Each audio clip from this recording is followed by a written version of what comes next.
We go. Well, hi, everybody. I'm Amber Foltz, and I'm the Dean of Students here at LFCC. And we like to have a little bit of time every semester that we can connect with students and hear a little bit about your thoughts and your experiences and give some shout outs maybe to folks that are doing things exceptionally well or have been really helpful. Make some notes about areas that we can grow and improve. So today we're going to keep things pretty open and flexible. But before we really get started here, I'll give my colleagues a chance to introduce themselves. And then I'll just tell you a little bit more about me and my kind of where I come from and my philosophy as far as my role as the Dean of Students. So I'm going to hand off to Caroline. I'll be super quick because there's a dog barking behind me. I'm Caroline Wood. I'm the Associate Vice President of Student Services and Academic Sports. Sarah. Hi, I'm Sarah Pengel. I'm a Student Leadership and Engagement Specialist at the Middletown campus. I work very closely with Chris to bring opportunities for students to engage outside of the classroom. So working with the Student Government Association, overseeing all the clubs, different educational and social events that we put together. And Chris? Hey guys, I'm Chris Lambert. I am the Campus Life and Student Engagement Specialist at Fauquier. All right. And just so that you guys can brace yourself, I'm going to give you the opportunity to introduce yourself and tell us just a little bit about yourselves here in a moment. But before I do, I always think it's a little helpful for you to know who I am and how I got here and what I'm all about and what's important to me. So I'll just share just a little smidge of my background with you, and then I'll give you the chance to do the same. So I am the Dean of Students at Lord Fairfax, and oftentimes people don't quite know what that means, like how to frame what a Dean of Students is. So sometimes I'll ask, like, what do you think it is? And people will say, well, is it kind of like a principal in high school? And, maybe in some ways it's similar to that, but mostly it's not. So what my job is really about is that I'm the primary advocate for students on campus.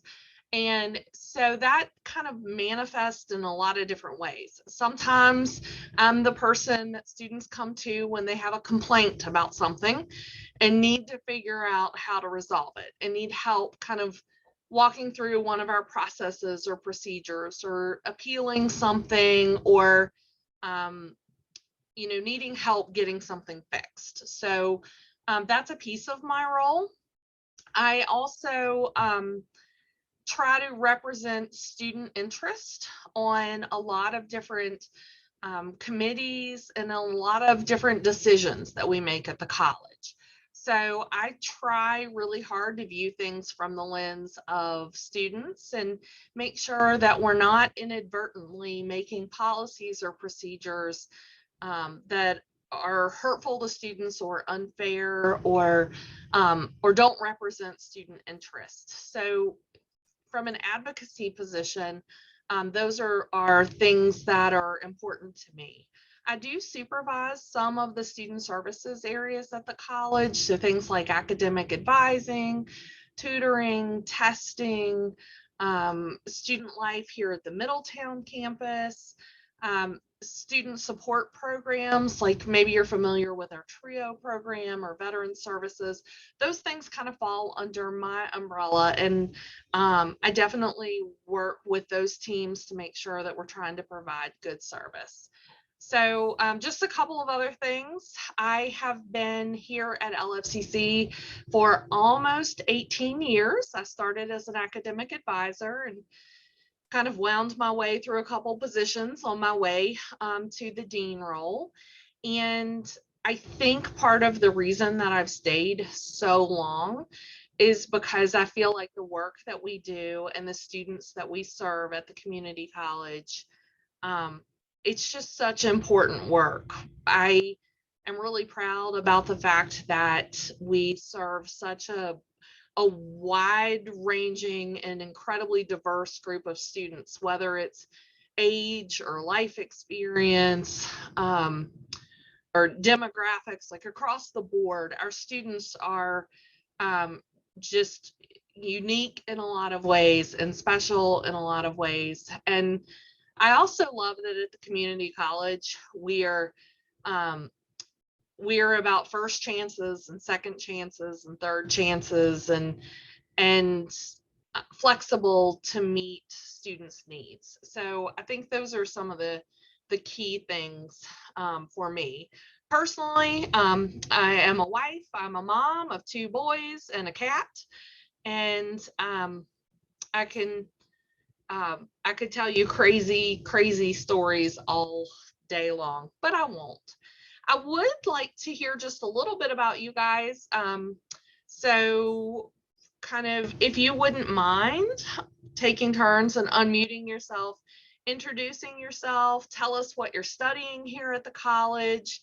And if you identify with one of our campuses, which campus you identify with, or if you have every intent of remaining a fully online student, you can claim that online status as well. So because I recognize a familiar face and a familiar name here, I'm going to hand off to Martha and ask her if she wouldn't mind getting things started for us. Hi, Amber. It's good to see you again. Good to see you. I'm sure. Personally, I would like to go back at an in-class meeting. Due to that, I had a burnout back in fall. So I am more likely that if I do online classes again, it's probably just going to be 2 per semester or less. Other than that, I guess I'm more of a Middletown campus because it's closer to me, basically like 15 minutes away. And a little bit about myself is that I'm going into the health professions. I want to be a doctor. I'm not sure of what kind yet. I'm more looking probably at pediatrics, maybe. If not, then cardiologist. Other than that, I do plan on graduating in the spring of 2022. And the main school that I really want to get into is Johns Hopkins, but you never know. Other than that, I do love hiking. I love gardening. I am part of the PTK club. I'm an officer for the STEM club, and I'm also an officer for SGA. I'm the secretary. Yeah, other than that, that's pretty much me. Awesome. Thank you. Brian, would you be willing to introduce yourself? Sure. So I'm Brian. I'm currently pursuing an associate's in engineering here at LSCC. I just enrolled this current semester. Things have been going pretty well for me, I'd say. I'm pursuing this while also working full-time with Procter & Gamble, so that's been quite a bit of fun to balance. I am hoping to stay as much as I can online, but I believe Middletown would be the campus that I do anything in person. Other than work in school, I mainly just play video games. With COVID going on, there's not really much else to do, not much traveling going on. Gotcha. Thank you, Brian. And Lucy? Hello. Sorry.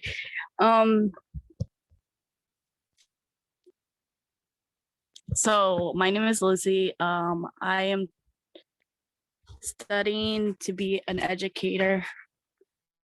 I want to be a special education for high school or middle school. I want to do online classes. I think for my last semester, though, I would have to go in person. So it would be in the Fauquier campus. I think that's it. Thank you. And our last student, who is incognito on her iPhone, would you mind introducing yourself? Can you guys hear me? Yes. Okay, sorry. My name is Elvia. I don't know why it shows up as iPhone, but I'm currently a part-time student. I'm only taking 2 classes. I'm gonna get my degree in my associates in accounting. I'm probably gonna try to stay online as much as possible just because I do work 40 hours a week, so it's kind of hard to go to campus with that schedule. What else? And my the campus that I prefer is Fauquier just because it's closest to me. I live in Culpeper, so it's like 20-30 minutes away. And apart from that, I'm not really doing anything, just school and work. And yeah. All right. Well, thank you guys for taking a minute to introduce yourself. It's always nice for us to get an idea of who we're talking to, and it's great that we have such a diverse group of interest in your degree areas, and some full-time students and some part-time students. So I guess we can kind of kick things off. If you don't mind, I'm going to ask you guys a couple of questions and see if I can get a little bit of feedback on some things. So I know Marta had indicated she's interested in our return to campus. So for those of you who are interested in on-campus classes, it is looking like we are going to get to resume those in the fall. And I know we're so excited to see that happen. And I'm curious about what direction you would like for us to go in with that return to campus. One of the things that that Sarah and Chris and I are going to be talking about soon is, you know, what do student activities look like in a post-COVID timeline? We've been doing a lot of virtual events, and I'm interested to know if you have participated in those, if you have interest in participating in on-campus events going forward. Like, what kind of ideas do you have about how we should be engaging with you, and what opportunities would you like to see as we kind of reopen in the coming year? For me, I was wondering if we're still gonna be having the mystery bus, because the reason why I did enjoy that back when we had that, it was very relieving of stresses, since we had finals and you had a time when we went to like a hunting cabin or something like that, which I enjoyed because my emotions were basically being scared, and you know, I got rid of all that anxiety that I had for my finals. And I was wondering if they're going to do something similar to that. And other than that, I was wondering, since I'm part of STEM Club, if there's also going to be a certain leeway of us to be on campus and do our activities there. Because we do plan on doing something along the line of a garden bed, but we haven't gotten approved of it, but we are planning to. And if we do get approved, if we're allowed to build on campus with a certain amount of people, or there are going to be regulations and such due to COVID. And other than that, I was wondering how are the settings of the in classes are going to be? Are we going to be sparse 6 feet away? Are we going to have face mask, or are we going to have those little windshield type of things that I've seen younger elementary students have? All right, there's a lot to unpack there. So for those of you who've not participated in one before, haven't had the opportunity, we've done this thing called Mystery Bus, which is a student favorite, where you sign up to participate in the activity mystery bus. And the directions for that might say something like, wear sneakers, or bring a coat, like dress for snow. And then you come and you hop in the van and you go somewhere and you find out where you're going and what you're doing when you get there. Hence mystery bus. So it's a very Scooby-Doo approach. So I'm going to hand off to Sarah and Chris and let them talk about that particular activity and anything they're kind of envisioning. And then we'll talk about kind of what we think the COVID situation is going to look like in the fall. So I've been wondering this as well, because I don't know what the regulations are going to be on us for traveling. And if we aren't allowed to put a bunch of students in a van together and take them somewhere, it may be where it looks like something like a not so mystery bus, where we have to tell you where we're going and then you meet us there. Yeah, I know that the mystery bus is like people's favorite thing to do, and I really, really miss it. I think, Marta, were you on the one right before COVID shut everything down when we went to that escape room? I was in everything, just letting you know. I was a big fan of that thing.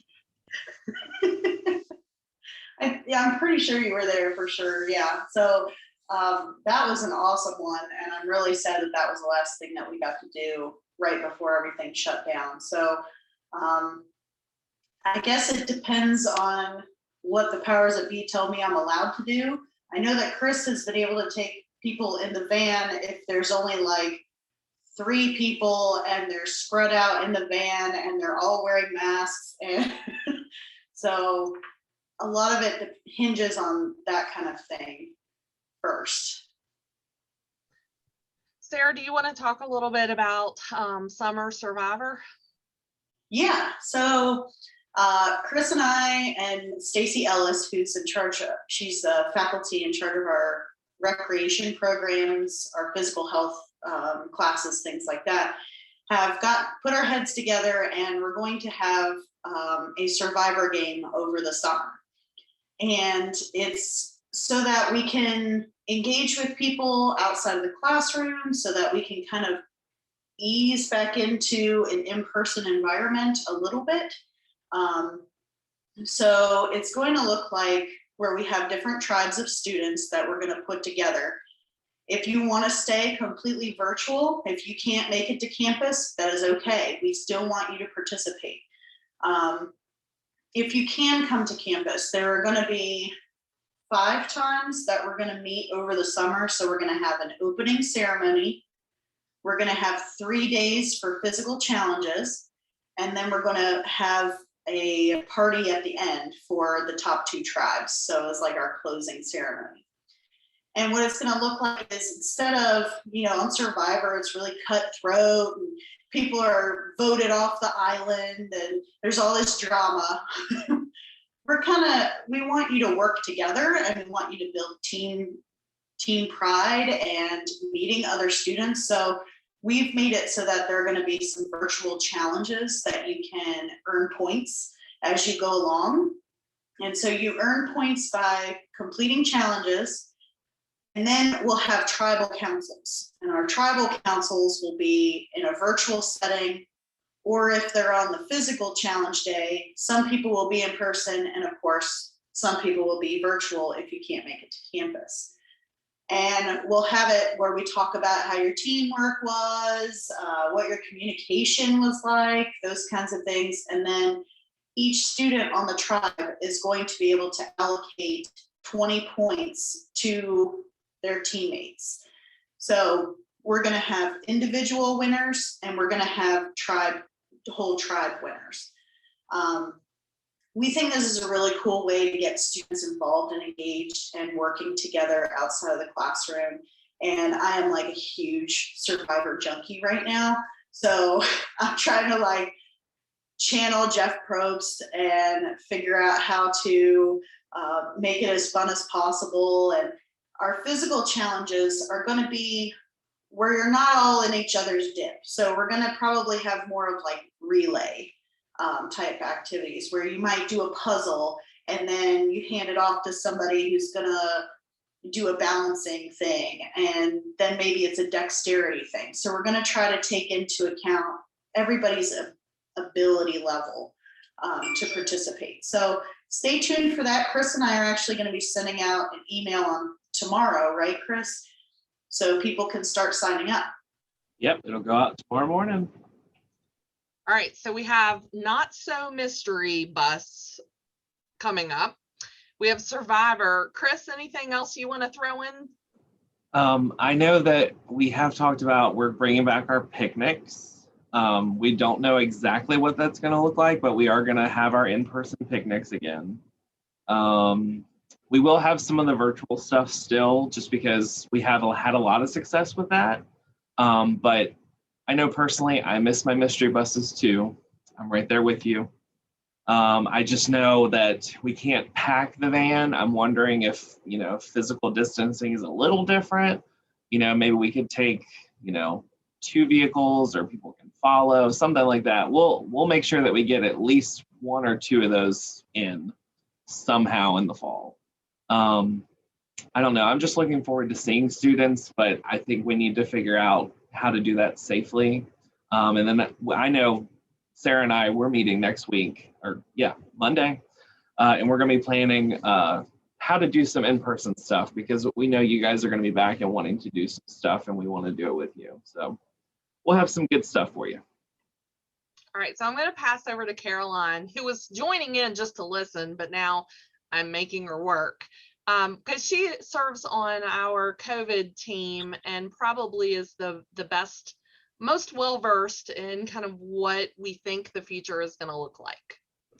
All righty. So we actually are planning our classes based on the assumption that there will not be physical distancing in the fall. So it had been looking like with everybody above the age of 16 could be vaccinated by the fall, that people would be in person and sitting next to each other. Right now, K through 12 is at 3 feet. They have not done that for higher ed yet. So we think it's going to be no social distancing or 3 feet. That is right now. As we've seen with COVID, those things change because we never know with variants or what's happening. We do think the masks will stay in place. So the required mask will stay in place for fall.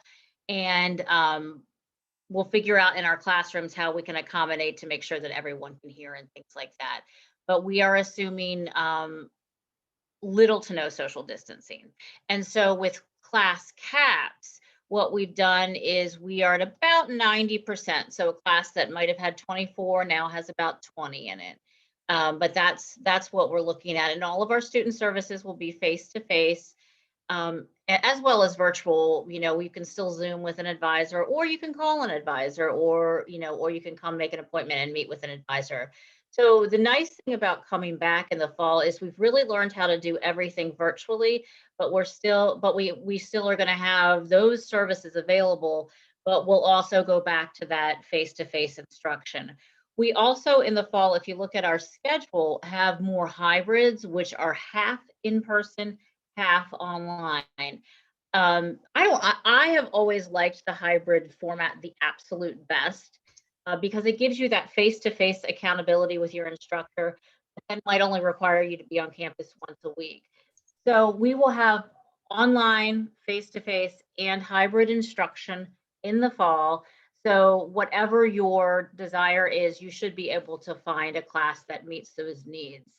But the COVID situation is always fluid. So even though we might be planning on having no social distancing in the fall, that might change, but that's where we're starting. We're starting at that 90% capacity. And so Marta, just to make sure I answered everything in your question, you had asked about kind of club and organization activities. So falling in line with everything else, we think, yes, there are going to be opportunities for the kind of thing that you were talking about before. In time, I think we'll have a better idea of what limitations might have to be on those. But I would envision that activities that are planned for outdoor kind of things there's probably a lot more room and flexibility than, you know, small confined space kind of things. So being kind of in the planning process for that, I would encourage you to think about those kinds of things that your group can do outdoors. And with the STEM club, I imagine that's pretty flexible for your group. So just keep that in mind. What other questions do you guys have, or concerns, ideas about the return to campus in fall?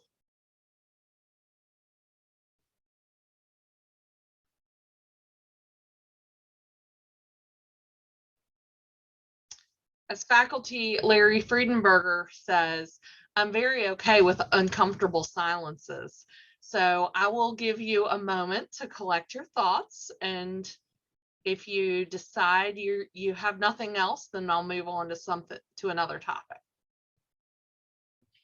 I did have a quick question regarding in class. I was wondering if because we did it back in fall, if we weren't unwell, we had to stay home, and then we also had to log in as if we had certain groups go in for lab meetings, and those that couldn't make it, they saw it that we had like a virtual camera there. Is that going to be available for in classes as well, not just for science labs and stuff, but for like regular, like say English class, history class and such like that? So I think what you're talking about is what we would call a high flex model, which would allow students to attend online or in person. I know that there's been some discussion about that, and I presume that pretty strict guidelines about if you're sick, if you have a fever, if you have a cough, don't come to campus. I feel fairly confident in saying that yes, that will remain the case. I am going to defer to Caroline to see if there have been any specific guidance to faculty about how we will accommodate people who can't attend because of COVID exposure in the fall. So we have not come up with specific rules, but IT are building what will be technology friendly classrooms to be able to perform like as Amber said, what we could call high flex class, which is a class that you can either view from home or you can attend in person. But we would most likely, because even if instruction is face to face, we still have large components in Canvas. So on the academic side, they will be addressing how to manage that in the fall. And that's why we do have more hybrids than we typically would, because that does accommodate for that particular situation, that you could do it all online if you had to. But we are excited about some of the technology, some of the federal stimulus money that's gone to schools through different funding models is paying for technology to be able to assist learning remotely. And we are using that money for multiple classrooms that can accommodate learning from either home or in the classroom. So hopefully that technology will really work for us, and it might even help us develop new ways to teach them.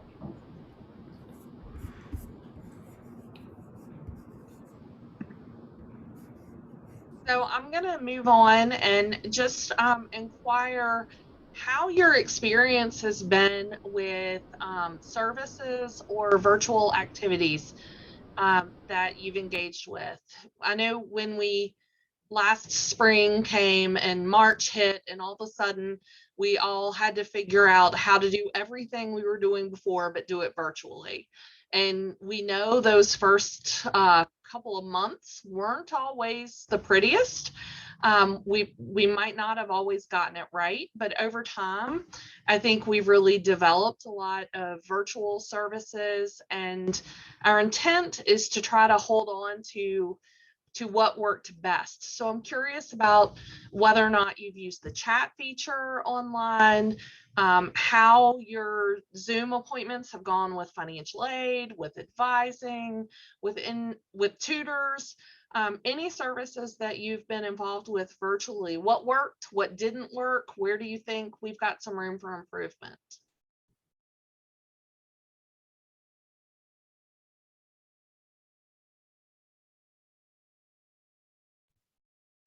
I guess I'll talk about my experiences. I did the tutoring for back and fall. There were some pros and cons there. The pro side was that was able to meet them virtually, and they would be able to show me on the screen of what I need to be taught. The cons were that some of the stuff that they taught me tutoring did not necessarily correlate with what my teacher was teaching me in a different manner.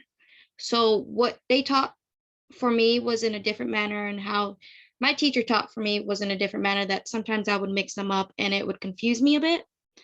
Other than that, it would have been nice to have, like, I guess instead of waiting on teachers' reply and explaining me in their manner of how they taught during the Zoom class, it would have been nice if they would have been more, okay, what type of learner are you? Are you more of a visual learner? Are you more of a hands-on person?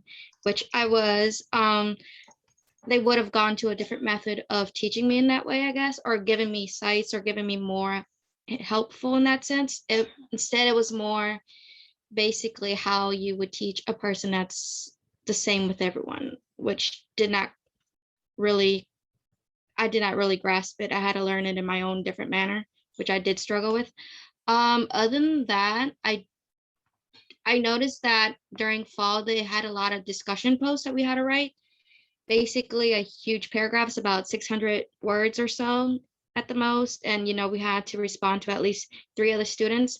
I've noticed that now in spring, they've lessened that amount, which is great, because that was very stressful having all classes do that, in a sense, either 200 words and respond and, yada, yada. Now they kind of either take that out or not, which I am kind of happy about, because it was a lot on a student who had 6 classes or 5 classes or even 3. Other than that, I think so far for spring classes, they've done a pretty good job.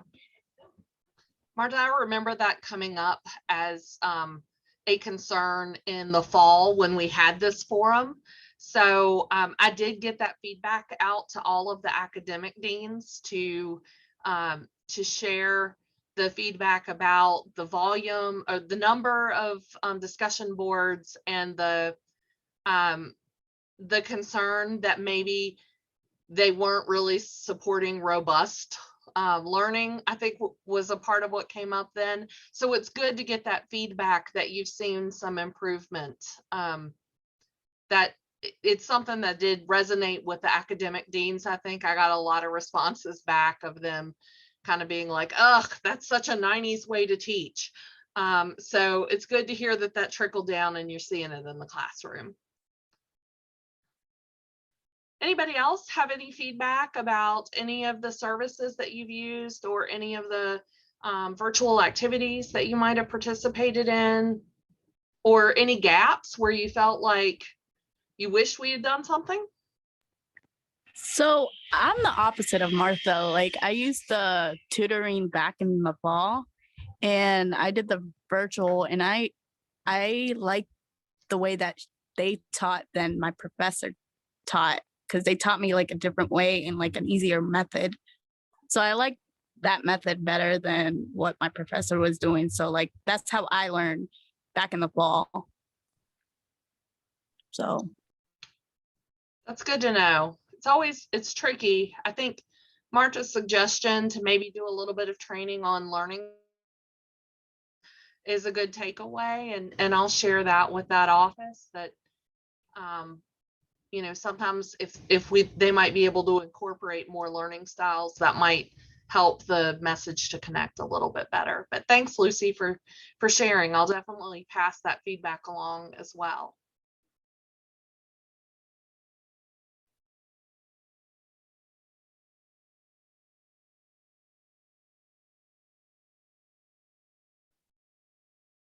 Were any of you able to participate in any of the virtual events, the comedians, the poetry, the different panels that we've had going on?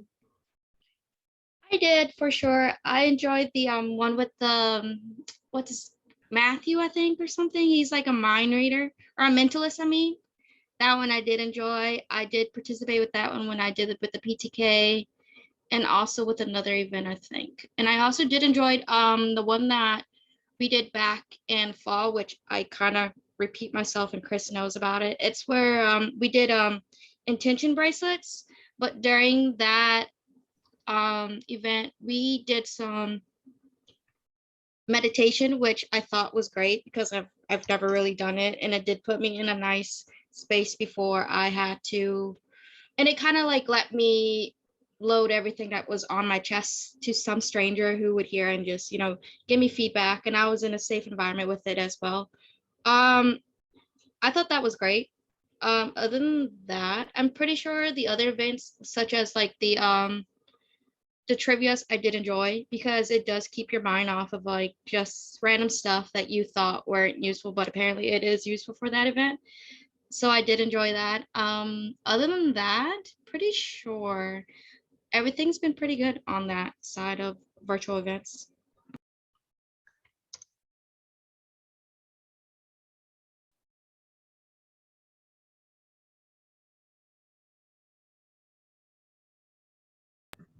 All right. Robert, were you going to say something? You lit up on my screen. I was just gonna say that I really enjoyed like all of the physical activities that you could do over Zoom, such as like the yoga with Jane and everything. That was really fun, and it facilitated as much as it could. Awesome. Awesome. I was just thinking about that myself and thinking I should be doing that yoga with Jane. I should get that on my calendar. So I will give Jane that feedback because everybody likes to hear a shout out. And so that's what I'm going to move to next, because this is always my favorite part. One of the things that I love about meeting with students is hearing about the different offices and the different staff members and faculty members who really have gone above and beyond or been, you know, supportive or exceptional at their jobs. And there is nothing that makes me happier than getting to send them an email saying, hey, you got a shout out from a student, and copying their supervisor on it so that they get to hear how well people are doing. So I want to give you all the opportunity to give anybody that you would like a shout out. And as you hear me rapidly typing, I'm typing all my notes for today because I always like to, if anything I need to follow up on, I try to do that and reconnect. And the shout outs, I try to take good notes so that I can make them personal.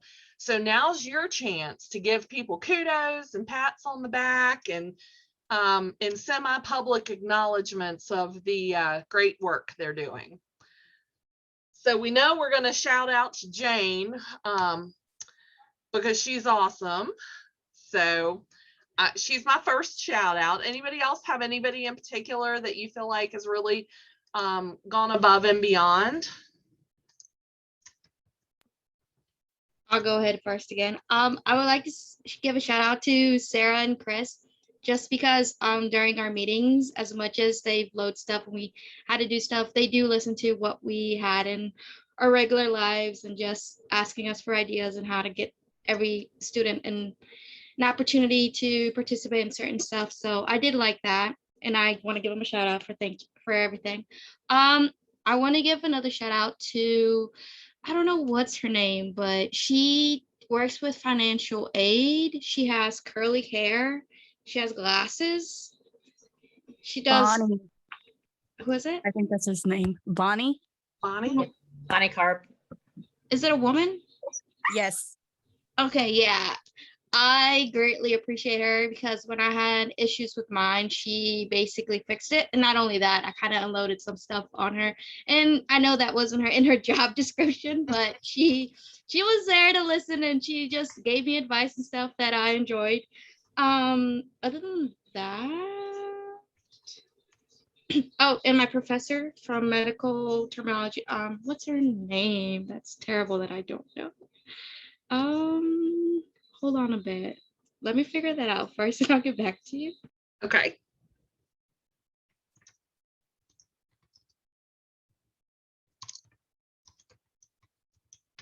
All right, anybody else?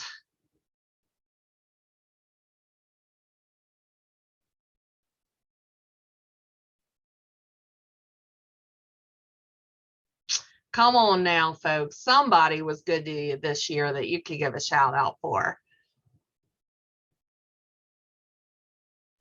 You can also put it in the chat if you want to type something out, if you're more comfortable with that.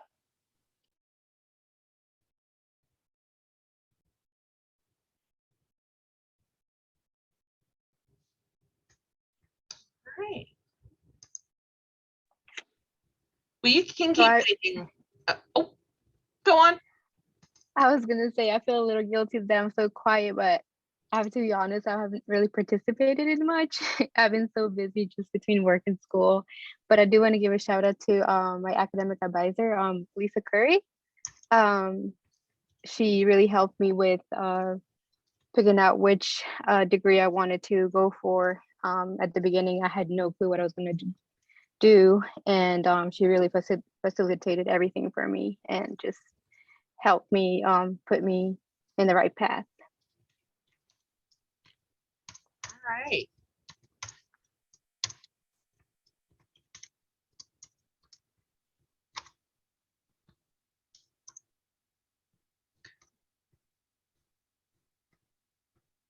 All right.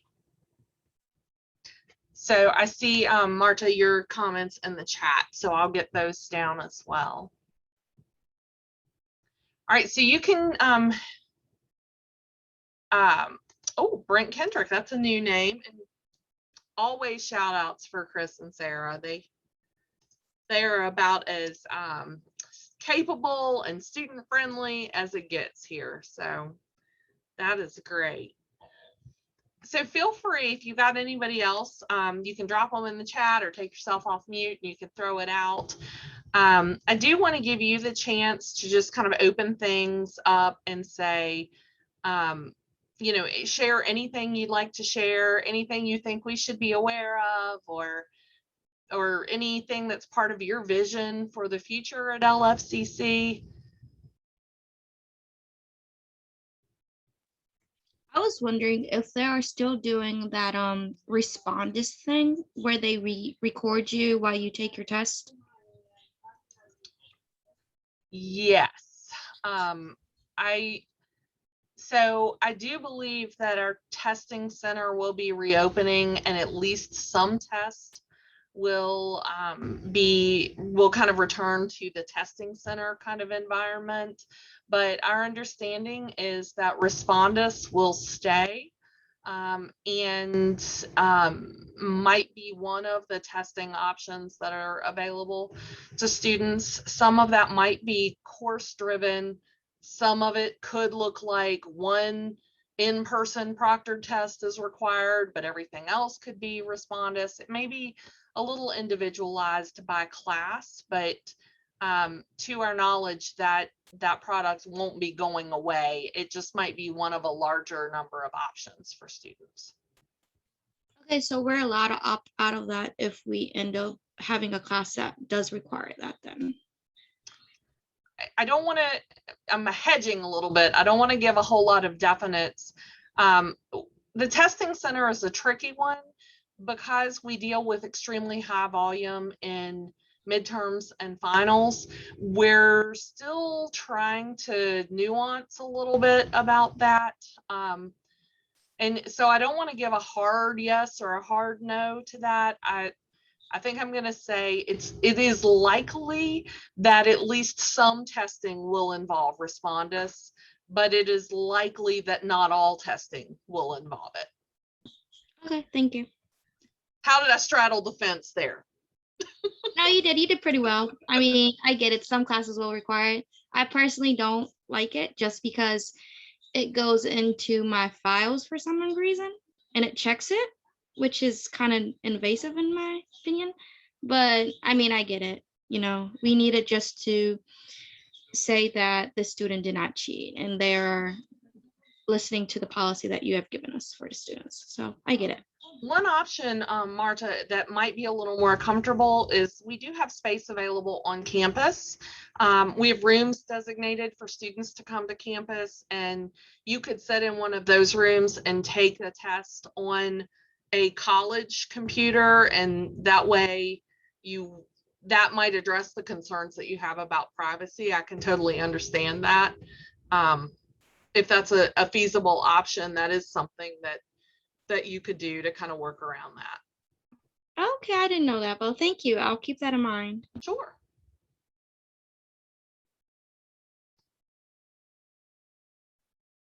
All right, any other final thoughts, questions, concerns?